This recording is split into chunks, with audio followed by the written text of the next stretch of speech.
All right, so this is a description of our module A of Project 1.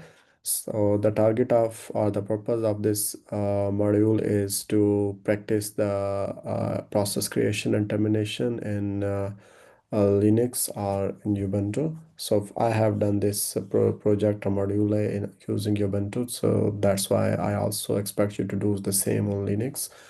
Uh, Uh, so what we are going to do is that we will build a multi-process application where a main process creates the children processes, and then the children process creates each children process prints a subset of row of a large matrix.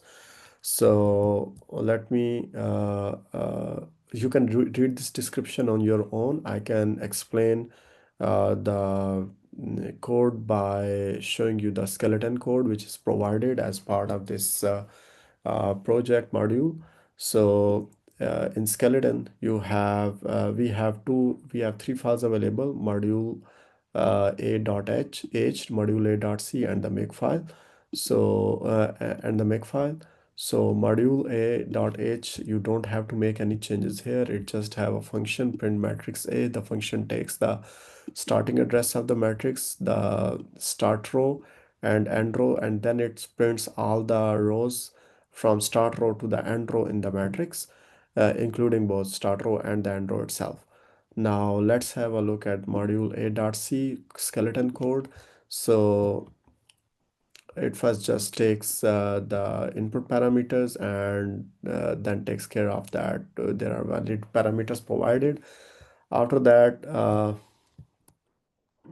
what it does is that it creates two variables: start and end of time spec. We are going to use them for time stamping and then measure how long it takes for the main process to complete. And then we have two variables, seconds and nanoseconds, which are of type long. So they're also used for the purpose of timekeeping. So this file is just a skeleton, and it lists to-dos, like seven to-dos or seven things to do.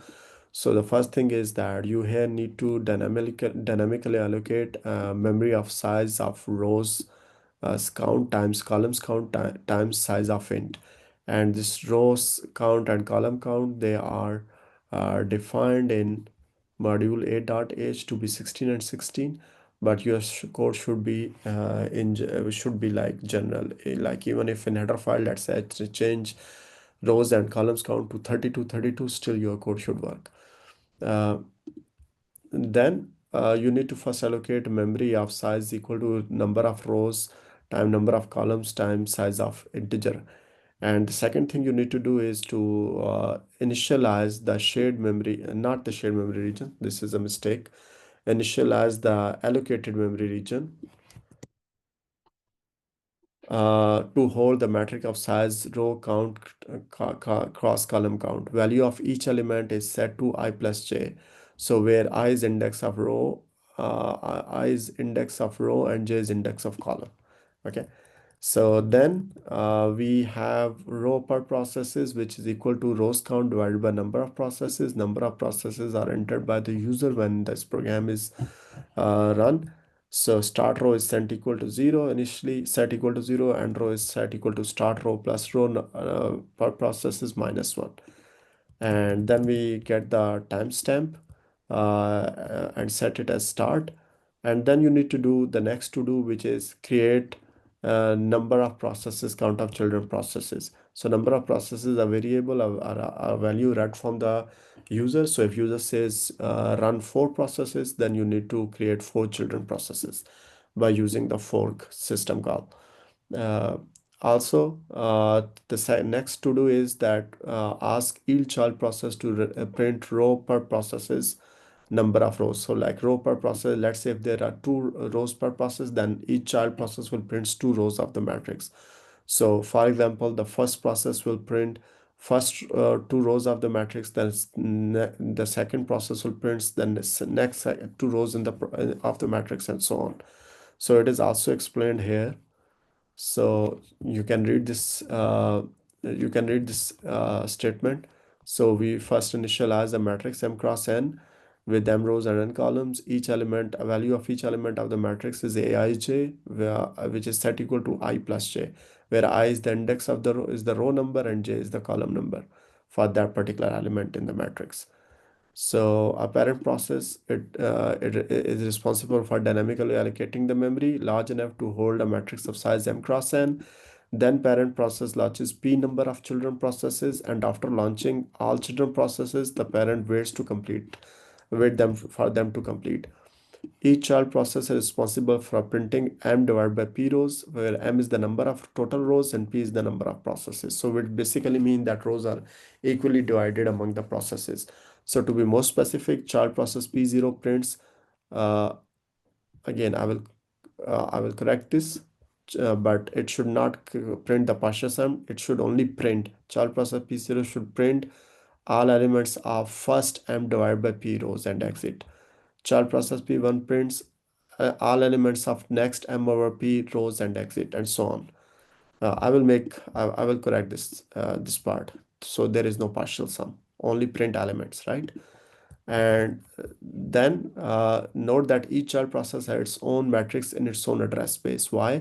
Because we are using fork to create the children processes, and remember, when we use for the a duplicate address space is created for the child process, and which is exactly the same as the parent process. Since parent process has a matrix in its address space, so that's why children will also get a matrix in their address space with exactly the same content.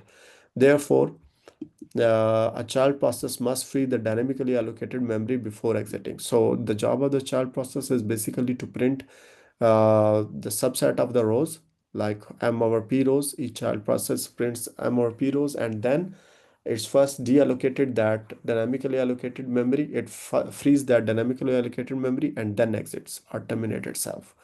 So you are given these files, module.a.h, module.a.c, and makefile, and you are required to complete the skeleton code by writing all the missing parts indicated by to do in the module.a.c. I will again go back to the module.a.c and explain. And after completing the missing part, you are supposed to run the executable part file of, again, there is a mistake, I will correct it, module.a.c for number of process set to 4. Okay, then take snapshot of the two different runs of the application, and the two output snapshots show matrix elements printed in different order.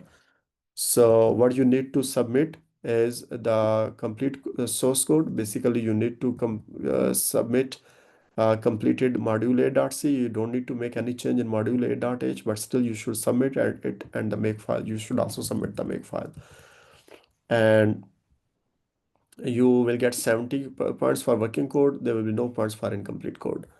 And snaps, you also need to submit the snapshot of two different outputs. Just like, for example, here I have run the application two times, and took the snapshot when I got different output. For example, here the elements of the last column are 15, 16 up to 30 in a sequence, but in the second run, they are not in sequence: 15, 16, 17, 18, 23, 24, 25, 26, 90, 20, 21, 22, and so on. Okay. So you need to print two snapshots, submit two snapshots. So let me go back to the code again here.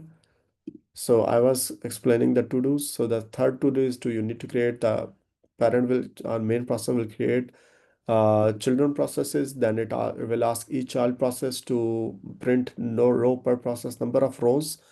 Then each child process before exiting must free the dynamically allocated memory for matrix, and then after that it must exit to terminate its execution. Uh, the seven to do a seven task is for the parent process to wait for all children processes to complete. So here, parent process must wait for all children processes to complete. So that is the explanation of the module A of project 1.